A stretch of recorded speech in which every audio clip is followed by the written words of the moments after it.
It was a quiet morning in Mapletown, a small, peaceful community where everyone knew each other. James Carter, a humble schoolteacher, had just finished preparing breakfast for his family. His wife Ruth, a kind and patient woman, was busy helping their children Lucy and Ben get ready for school. Life in Mapletown was simple, and James liked it that way. But James had no idea that his life was about to change forever. That same morning, an unexpected visitor arrived at their doorstep. It was an elderly man dressed in a long robe, his face solemn and his eyes deep with wisdom. He introduced himself as Mr. Nolan, an emissary from the Council of Elders, a group that governed a distant and ancient kingdom known as Eldoria. "James Carter," Mr. Nolan began, his voice firm but kind. "You have been chosen by the Oracle to be the next ruler of Eldoria." James stared at him, bewildered. "You must be mistaken," he said, shaking his head. "I am just a teacher. I have no ties to any kingdom." But Mr. Nolan insisted. He explained that the Oracle's decision was final and could not be questioned. According to the prophecy, James was a descendant of the kingdom's first king and the only one capable of restoring balance to Eldoria. Ruth, standing behind James, placed a hand on his shoulder. "This is a mistake," she said gently. "We have a life here. We can't just leave everything behind." Mr. Nolan's face darkened. "I understand your hesitation, but the kingdom is in grave danger. Without your leadership, chaos will consume Eldoria. Please, think carefully." James and Ruth spent the rest of the day discussing the matter. They knew leaving Mapletown would mean uprooting their children and abandoning the life they had built together. But there was something about Mr. Nolan's words that lingered in James's mind. What if he really was the only one who could save this mysterious kingdom? By evening, James made his decision. "If what Mr. Nolan says is true," he told Ruth, "then I have no choice. I must go." The next morning, James, Ruth, Lucy, and Ben packed their belongings and followed Mr. Nolan to Eldoria. The journey was long and tiring, and as they approached the kingdom, they were greeted by a grand but crumbling castle. It was clear that Eldoria had seen better days. The Council of Elders welcomed James with mixed emotions. While some, like Lady Margaret, were hopeful, others, such as Lord Henry, were skeptical of an outsider taking the throne. "You expect us to trust a stranger?" Lord Henry sneered during the first council meeting. "How do we know he's the one?" Lady Margaret defended James. "The Oracle has spoken. We must trust in the prophecy." James, feeling the weight of their expectations, knew he had a lot to prove. As he settled into his new role, he began to uncover the challenges facing Eldoria: corrupt officials, a struggling economy, and a restless population. But the most unsettling discovery was the legend of the Seven Doors. According to an old tale, the kingdom's prosperity was tied to 7 ancient doors hidden across Eldoria. Each door held a secret, and opening them all would either bring salvation or unleash destruction. James realized that his mission was far greater than ruling a kingdom. He had to find and unlock the 7 doors to restore balance to Eldoria. And so his journey began. The first night in the castle was anything but peaceful. James tossed and turned, his mind heavy with thoughts of the 7 doors. What secrets could they hold? Why had he been chosen for such a monumental task? Meanwhile, Ruth tried to comfort the children, who were struggling to adjust to their new surroundings. The castle, though grand, felt cold and unfamiliar. The next morning, James called for a meeting with the Council of Elders. He needed answers. "What do you know about these 7 doors?" James asked, his voice firm but curious. Lady Margaret was the first to speak. "The 7 doors are no mere legend," she said. "They are real, scattered across Eldoria, and each one is guarded by a challenge, tests of wisdom, courage, and character. The prophecy says that only the true king can unlock them all." Lord Henry scoffed. "And what makes you think he is the true king?" he said, glaring at James. Ignoring the remark, James pressed on. "What happens if the doors are opened?" The room fell silent. Finally, Mr. Nolan spoke. "If opened by the rightful heir, the doors will release blessings upon the kingdom, fertile lands, peace and prosperity. But if opened by the wrong person or with ill intent, they could unleash a curse so great it would destroy Eldoria. The stakes were higher than James had imagined, but he also knew he couldn't face this challenge alone. He needed allies. "Who will help me find the doors?" James asked. After a brief pause, 3 people volunteered. Daniel, a brave but headstrong young warrior. He was eager to prove himself and vowed to protect James at all costs. Grace, a scholar and historian with a deep knowledge of Eldoria's myths and legends. She believed the key to finding the doors lay in the kingdom's ancient texts. Elijah, a skilled tracker who knew every corner of Eldoria's rugged terrain. His calm demeanor and resourcefulness made him an invaluable asset. The group decided to start their search in the forest outside Eldoria, where the first door was rumored to be hidden. Grace spent hours studying old maps and scrolls, piecing together clues about its location. "According to this," Grace said, pointing to a faded map, "the first door is in the Heartwood Forest, near a place called the Whispering Stone." "Heartwood Forest," Elijah said, his brow furrowing. "That's dangerous territory. The forest is said to be enchanted, and no one who enters comes out the same." James felt a pang of fear, but quickly pushed it aside. "We have no choice," he said. "If we want to save Eldoria, we must face whatever lies ahead." The group set out early the next morning, leaving Ruth and the children under the protection of the castle guards. The journey to Heartwood Forest was grueling. The path was steep, and the air grew colder with each passing hour. As they approached the edge of the forest, they could hear the sound of whispering, soft, eerie voices carried by the wind. "We're close," Grace whispered, her eyes scanning the trees. But as they ventured deeper into the forest, the whispering grew louder and more unsettling. Shadows danced between the trees, and strange symbols seemed to glow faintly on the bark. "Stay close," Daniel said, his hand on the hilt of his sword. After hours of searching, they finally found the Whispering Stone, a massive boulder covered in intricate carvings. In front of it stood an ancient wooden door, its surface engraved with symbols that seemed to pulse with a faint light. "This must be it," Grace said, her voice trembling with a mix of fear and excitement. James stepped forward, his heart pounding. As he reached for the door's handle, a booming voice echoed through the forest. "Who dares to open the first door?" The group froze as a figure emerged from the shadows. It was a towering guardian, its body seemingly made of tree bark and glowing veins of light. "To prove your worth," the guardian said, "you must solve the riddle of the Whispering Stone. Fail and you shall never leave this forest." James swallowed hard. The fate of Eldoria and his family depended on his ability to solve the riddle. The guardian loomed over James and his companions, its glowing eyes fixed on them. The forest seemed to hold its breath, the whispers fading into an expectant silence. "The riddle," the guardian said, its voice deep and resonant, "is this. I have cities but no houses. I have mountains but no trees. I have water but no fish. What am I? You have until the next sunrise to answer. Fail, and the forest will claim you." James glanced at his companions. Grace looked deep in thought, her brow furrowed. Daniel gripped his sword tightly, clearly frustrated by the challenge. Elijah knelt by the Whispering Stone, running his fingers over its carvings, as if hoping the answer lay hidden there. "It's a test of the mind," Grace said, breaking the silence. "The riddle isn't meant to be straightforward. It's meant to make us think." James nodded, his mind racing. "Cities without houses, mountains without trees, water without fish." He repeated the words under his breath, trying to piece them together. Meanwhile, the forest seemed to grow darker, as if time itself was pressing down on them. The faint glow from the symbols on the door pulsed rhythmically, like the ticking of a clock. Daniel, growing impatient, muttered, "This is ridiculous. Why can't we just force the door open?"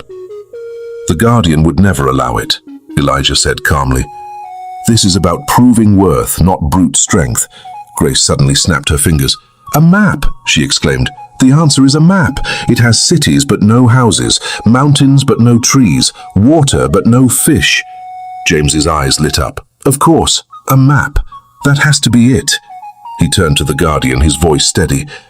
"The answer to your riddle," is a map. For a moment, nothing happened. The forest remained eerily silent. Then, the Guardian tilted its head, and the glowing veins across its body began to dim. "You are correct," it said, its voice softer now. "You have proven your worth to open the first door." The Guardian stepped aside, and the carvings on the whispering stone began to shift and change, forming an intricate key. The key floated into the air and slid into the door's lock. With a heavy groan, the door slowly opened, revealing a blinding light. James shielded his eyes as the light enveloped them. When it faded, they found themselves standing in a vast chamber. The walls were covered in ancient symbols, and at the center of the room stood a pedestal with a glowing orb resting on it. Grace stepped forward, her voice trembling with awe. "This must be the first relic." James approached the pedestal cautiously. As he reached out to touch the orb, a voice echoed in his mind. "The path to the next door lies where the sun sets behind the 3 peaks. But beware, the challenges ahead will test not only your mind but your heart." The orb vanished in a flash of light, and the group found themselves back in the forest, the first door now sealed behind them. "We did it," Daniel said, his voice filled with relief. James, however, felt the weight of the journey ahead. The next door awaited, and with it, even greater challenges. As they made their way back to the castle, James couldn't shake the words of the voice. The next door would test not just his intellect but his very heart. The group returned to the castle exhausted but victorious. James recounted their encounter with the Guardian and the riddle to Ruth and the Council of Elders. Lady Margaret seemed encouraged by their progress, while Lord Henry remained skeptical. "So you've unlocked one door," Lord Henry said, his tone dismissive. "But what happens when the tests become more than riddles? Can you handle what's coming, James?" "I don't have a choice," James replied, his voice steady. "I'll do whatever it takes to save this kingdom." Later that evening, as the family sat together in their chambers, Ruth placed a hand on James's shoulder. "You're doing well," she said softly, "but don't forget why you're doing this. Eldoria needs you, but so do we." James nodded. He couldn't afford to fail, not for Eldoria, and not for his family. The next morning, Grace pored over the ancient texts again, deciphering the clue they'd received from the orb. "Where the sun sets behind the 3 peaks," she read aloud. "That must be the Trinity Hills to the west. It's a day's journey from here." Elijah nodded in agreement. "I've traveled near there. The terrain is rough, but we can make it if we start early." The group prepared for their journey, packing supplies and ensuring they were ready for anything. James felt a sense of unease as they left the castle. The first door had been a test of the mind, but the warning about the next challenge testing his heart weighed heavily on him. As they approached the Trinity Hills, the air grew colder and the skies darkened. The hills were steep and jagged, their peaks shrouded in mist. At the base of the largest hill, they found a stone archway engraved with unfamiliar symbols. "This must be it," Grace said, examining the archway. Before they could proceed, a chilling voice echoed through the air. "To enter, one must prove their heart is pure. Who among you will step forward?" James stepped forward without hesitation. "I will." The voice spoke again. "To open this door, you must face your greatest fear. Only then will the path reveal itself." Before anyone could react, James was engulfed by a swirling mist. When it cleared, he found himself alone in a dark, silent forest. The trees seemed to close in around him, and a sense of dread settled in his chest. Suddenly, he heard a faint cry. It was Lucy's voice calling for help. "Daddy, help me!" Panic surged through James as he ran toward the sound. He found Lucy standing on the edge of a crumbling cliff, tears streaming down her face. Beneath her was a swirling abyss of shadows. "Daddy, I'm slipping!" she cried, her voice trembling. James reached out to grab her, but as he did, the ground beneath him began to crumble. He could feel himself being pulled into the darkness. "Let go," a voice whispered in his mind. "You cannot save her." "No!" James shouted. "I'll never let go." With every ounce of strength, he pulled Lucy back to safety. As soon as she was in his arms, the scene dissolved, and James found himself back at the archway. The voice spoke again. You have proven your heart is true. The second door is open. The mist cleared, revealing a hidden path leading up the hill. The group followed the path to a stone chamber, where another pedestal awaited them. This time it held a golden key. James picked up the key, and once again, a voice echoed in his mind. The third door lies beyond the Silver River, where the waters run deep. Your journey will test your loyalty and trust. Be prepared. The key vanished, and the group returned to the base of the hill. Though relieved to have passed another test, James knew the challenges ahead would only grow more difficult. As they set out for the Silver River, James couldn't shake the feeling that someone, or something, was watching them. The journey to the Silver River was fraught with tension. The group felt the weight of the next test looming over them. James walked ahead, his thoughts swirling with questions about what lay ahead. Grace and Elijah discussed potential strategies for crossing the river, while Daniel kept watch, his hand never far from his sword. By nightfall, they reached the riverbank. The Silver River stretched wide before them, its waters shimmering under the moonlight. The sight was both mesmerizing and eerie. The current was swift, and the sound of rushing water filled the air. "This is it," Grace said, unfolding a map. "The text mentioned that the third door is hidden within the river itself, but it doesn't explain how to find it." "Great," Daniel muttered. "We're supposed to search a raging river for a hidden door?" James studied the river carefully. The shimmering surface seemed to reflect more than just the moonlight. There were faint glowing symbols beneath the water. "There," he said, pointing. "Those symbols, they must be a clue." Elijah stepped closer to the edge of the river. "If the door is underwater, we'll need to dive, but the current is strong, it won't be easy." Before they could decide what to do next, the voice returned, loud and commanding.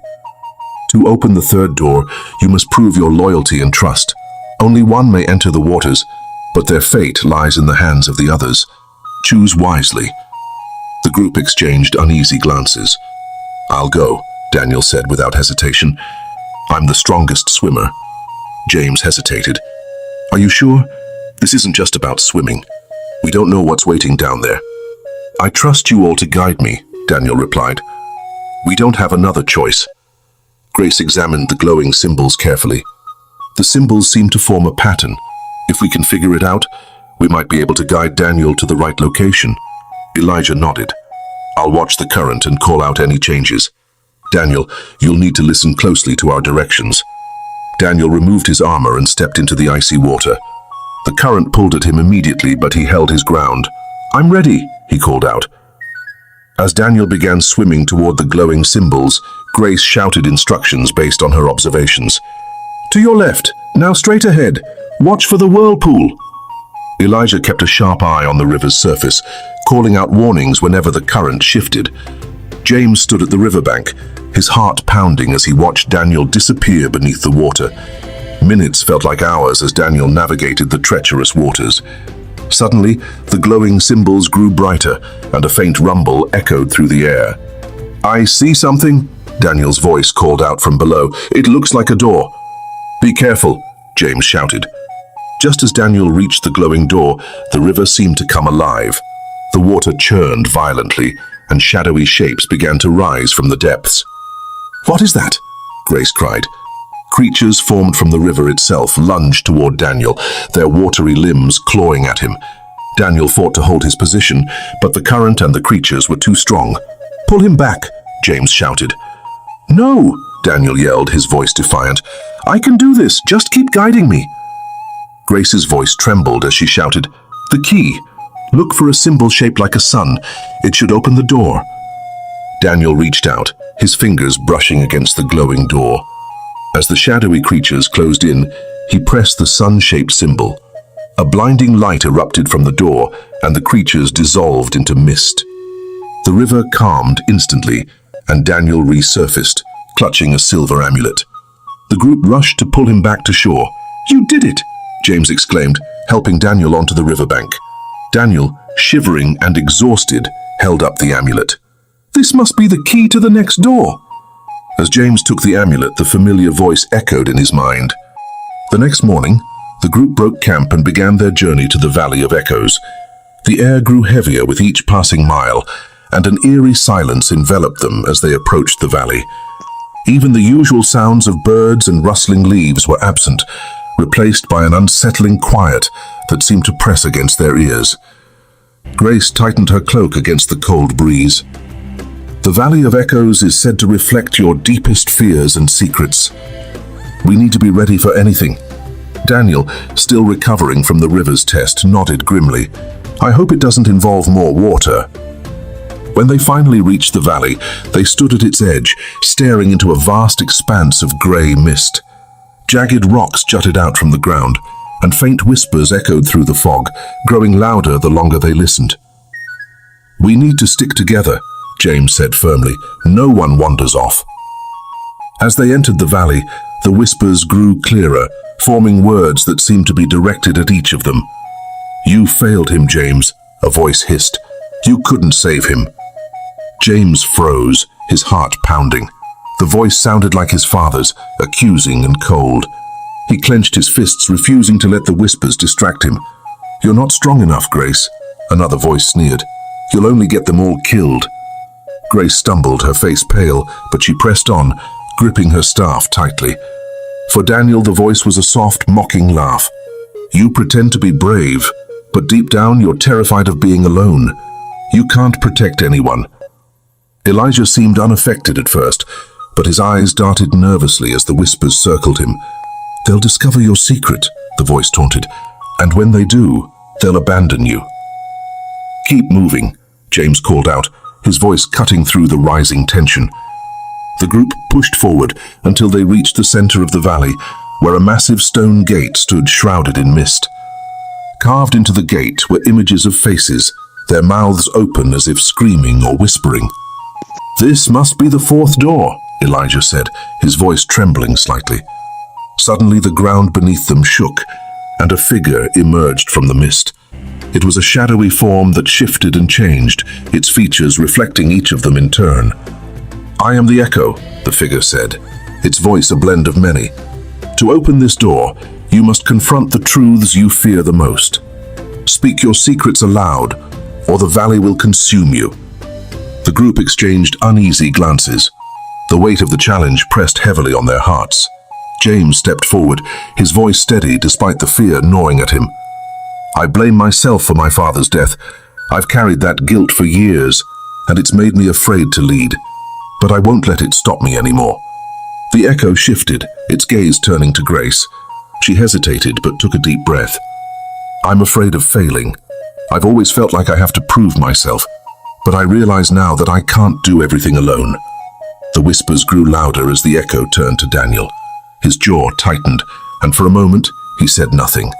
Then, with a shaky voice, he admitted, I'm afraid of being useless. I act tough, but I'm scared that one day I'll fail when it matters most. Finally, the Echo faced Elijah. He looked down, his hands trembling. I've been keeping a secret, he said softly. I'm not who you think I am. I was sent here to spy on you, to report your every move to the council. But somewhere along the way I started to believe in this mission. I want to help you now. The group stared at Elijah in shock. The Echo's form began to dissolve, its voice echoing one last time. You have spoken your truths. The door is open, but trust has been shaken. Only unity will see you through the next test. The stone gate creaked open, revealing a spiral staircase descending into darkness. The group hesitated at the threshold, their bond now fragile and uncertain. The spiral staircase led them into a cavern illuminated by a dim golden light. The air was warm, almost suffocating, as they stepped into a chamber where 7 pedestals stood in a perfect circle. At the center of the room was the final door, a massive structure made of gold and onyx, its surface etched with the symbols of the trials they had faced so far. Each pedestal held an object, a sword, a shield, a compass, a book, a crown, a key, and a mirror. As the group approached, the voice returned, resonating from the chamber walls. You have proven your strength, loyalty, courage, and honesty, it declared. Now, only one may open the final door. The one who does must choose a path: power, sacrifice, or unity. Choose wisely, for this decision will shape your destiny." The group exchanged uneasy glances. After all they had endured, the idea of leaving the decision to one person felt unfair. "Who should it be?" Grace asked, her voice hesitant. "I think it should be James," Daniel said, stepping forward. "He's led us this far. He deserves to make the choice." Grace nodded. "I agree." Even Elijah, still under suspicion after his confession, said, "I trust James to do what's right." James stared at the objects, his heart pounding. The responsibility was overwhelming, but he knew there was no turning back. The voice spoke again, softer this time. "Choose your symbol, and the door shall reveal your path." James approached the pedestals, studying each object carefully. The sword represented power, the shield sacrifice, and the compass unity. Each path seemed heavy with its own consequences. Finally, he reached out and picked up the compass.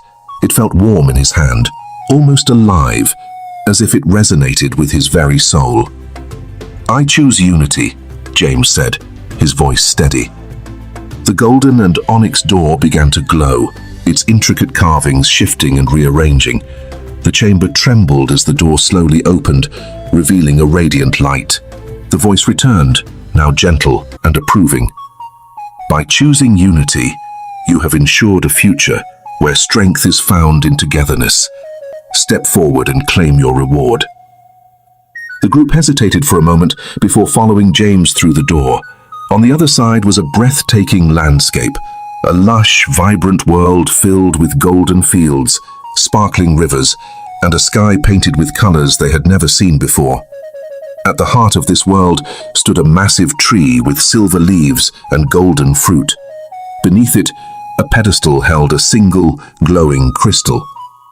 "This is it," Grace whispered. "The heart of eternity.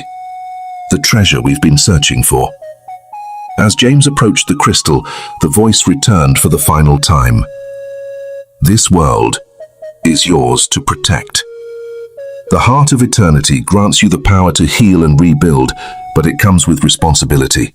Guard it well, for the challenges you faced were only the beginning. James picked up the crystal, feeling its warmth spread through him. The group stood together beneath the silver tree, their trials behind them but their future uncertain.